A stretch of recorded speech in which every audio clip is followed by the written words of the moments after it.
Hello students, आज हम बात करेंगे यहाँ पे class 12 physics chapter number 6 electromagnetic induction की। इसका एक टॉपिक है जिस पर हम डिस्कस करते हैं Lenz's law and conservation of energy. मतलब हमें एनर्जी कंजर्वेशन प्रूव करना है लेंजेस लॉ में, ठीक है, या लेंजेस लॉ की हेल्प से। तो यहाँ पे हम एक सर्किट पर डिस्कस करते हैं जिसमें एक कॉइल है, ठीक है, जिसमें क्या है, एक कॉइल है और यहाँ पर कॉइल के साथ में एक गैल्वेनोमीटर जो है वो कनेक्टेड है और पास में एक बार मैग्नेट रखा हुआ है।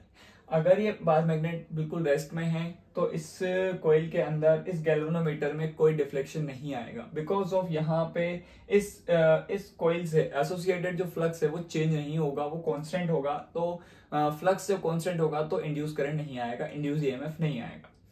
लेकिन हम क्या करते हैं, हम इस बार मैग्नेट को इस कॉइल की तरफ मूव कराते हैं। तो जब इस बार मैग्नेट को कॉइल की तरफ मूव कराया जाता है तो इस कॉइल से एसोसिएटेड जो फ्लक्स है उसमें चेंज आएगा और चेंज आएगा तो फ्लक्स चेंज होगा, फ्लक्स चेंज होगा तो इंड्यूस्ड ईएमएफ आएगा और इंड्यूस्ड करंट आएगा।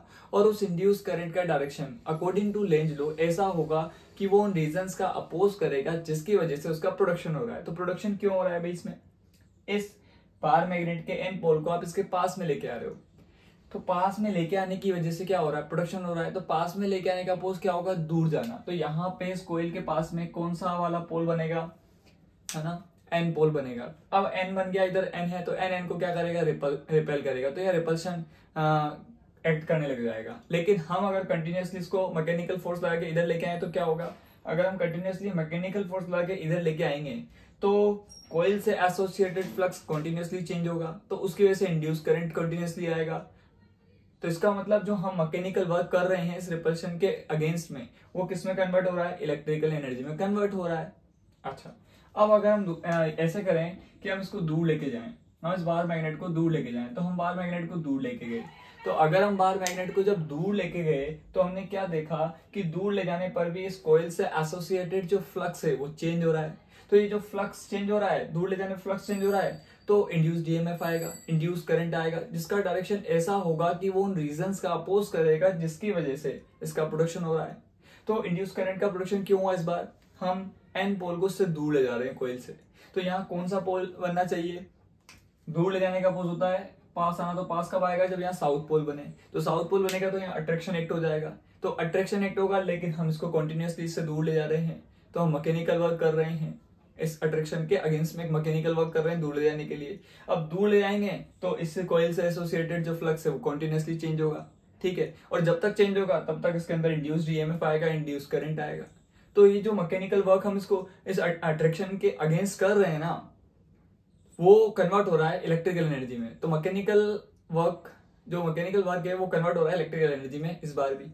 तो दोनों ही केस में अट्रैक्शन हो या रिपल्शन हो, दोनों ही केस में मैकेनिकल वर्क जो किया जा रहा है वो कन्वर्ट हो रहा है इलेक्ट्रिकल एनर्जी में। इससे क्लियर होता है कि लेंजेस लॉ में एनर्जी कंजर्वेशन होता है, या हमने यहाँ एनर्जी कंजर्वेशन समझा, कंप्लीट कर लिया किसकी हेल्प से, लेंजेस लॉ की हेल्प से, ऐसा भी बोल सकते हैं। तो यहाँ देखो रीड करते हैं क्या लिखा हुआ है, लैंग्वेज में क्या लिखा हुआ है, Lenz's law in accordance with the law of conservation of energy, ठीक। When n pole of magnet, यही बात करी गई है, डायग्राम को समझाया गया है। When n pole of magnet is moved towards the coil, ये इसको जब इसके पास ले जाते हैं, move towards the coil, है ना, the front face of the coil acquires north polarity। तो हमने बताया था पहले, जब पास ले जाएंगे तो यहाँ कौन सा पोल आ गया था, n पोल आ गया था, अभी बताया था आपको, ठीक है। जब पास ले जाते हैं तो कौन सा पोल आ गया था, n पोल आ गया था, अभी समझाया गया था आपको, यहाँ पे n पोल आ गया था, ठीक है। acquires north polarity, thus work has to be done against the force of repulsion, ठीक है। एन और एन आ जाएगा तो रिपल्शन होगा, इसके अगेंस्ट हमको वर्क करना पड़ेगा in bringing the magnet closer, और अगर पास ले जाना है तो when an pole of magnet is moved, अगर अब इसको हम दूर ले जाएं, है ना, अगर अब इसको क्या करें, वो दूर ले जाएं, और दूर ले जाएंगे तो क्या होगा, दूर ले जाएंगे तो अब यहाँ कौन सा पोल बन जाएगा, एस बन जाएगा। तो अट्रैक्शन होगा, उस अट्रैक्शन के अगेंस्ट काम करना पड़ेगा, वही बात।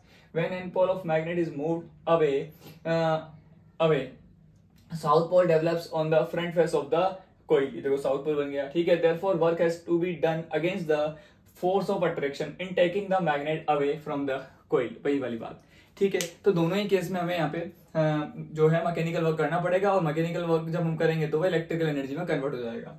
This mechanical work in moving the magnet with respect to the coil changes into electrical energy providing induced current, hence energy transformation takes place। तो एनर्जी का ट्रांसफॉर्मेशन हो गया, ठीक है।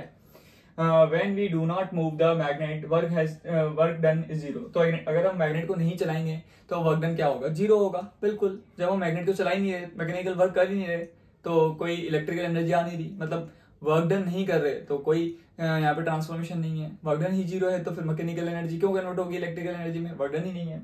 ठीक, therefore induced current is also zero, hence Lenge's law obeys the law of conservation of energy। तो बिल्कुल clear हो गया कि लेंजेस लॉ जो है वो एनर्जी कंजर्वेशन को क्या करता है, ओबे करता है।